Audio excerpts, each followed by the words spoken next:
My name is Dara Salk. I'm 65. Yay, Medicare. I have lived in this community since the early 1970s. My husband and I raised our children here. I started in the alderman's office as a volunteer because a new alderman needs a lot more help than they can afford to purchase. So it's been a wonderful experience to have this sort of involvement with my community at this level, at this time in my life. I was a headhunter, a recruiter for many, many years, and this is very different and very the same all at the same time. It's helping people.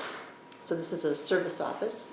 The alderman's offices are service offices. They're not political, and it feels really good to do volunteer work for my community, and now I've been hired on as a full-time employee, so that's kind of nice too. A lot of older folks would love to have jobs.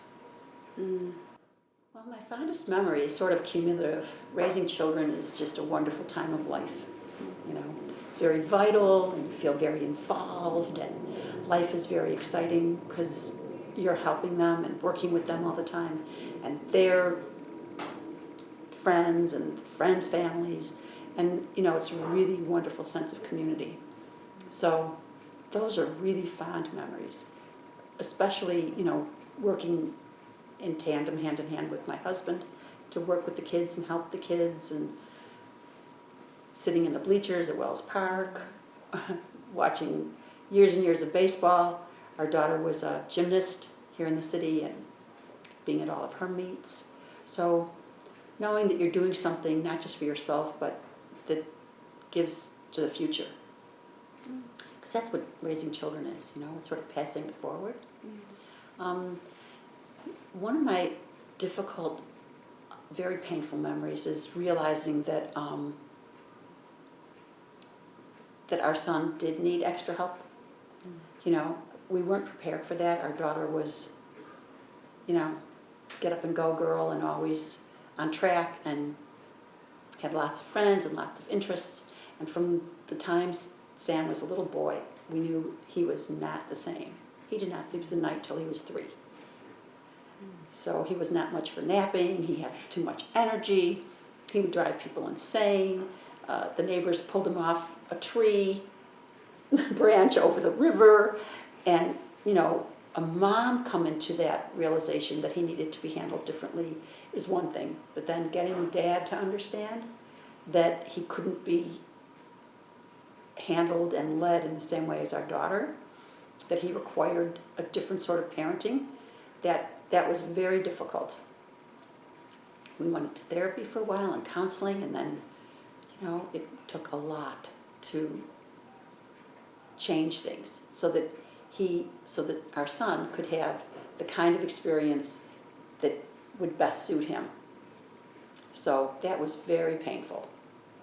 In high school, I remember he wanted to dye his hair blue, and we let him dye his hair blue because it's only hair.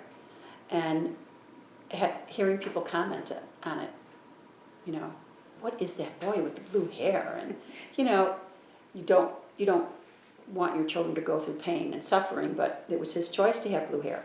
And he began to understand what prejudice is and what it means to be different and choosing to be different or not choosing to be different. And it was, it's hard to see your child go through things like that, but that's what made him the strong young man he is. And so my advice is to realize that the things that make you who you are those difficult paths that you have to take. And that's what makes you strong, and that's what makes you resilient, and gives you the flexibility to be able to go further in the world. You know, that lemons thing and making lemonade, you know, if all you have is an easy path and an easy road and it's never difficult and you don't know what it is to struggle, then you're not very strong. So I have the utmost respect for people who go through struggles and work hard and get past it. whether it's a learning disability or some sort of difference or shyness. There's so many different things, you know, losing a parent. There's so many things that make you feel that, oh, I just can't go forward. But when you do, that's what really gives you heart and a really strong will to succeed, because you know you have. You know, I know I can do anything I want to do because I have been through some struggle. So I would tell people not to try to avoid those things and put them, you know, make it bad. Make it a good thing. Attitude is everything. The way you have your attitude, that is what's going to shape your life more than almost anything, because life's going to throw you a lot of curves. It's what you do with them that makes the difference. So use them for strength, that's what I say. Strength and positivity. Well, thank you. Thank you. Thanks so much.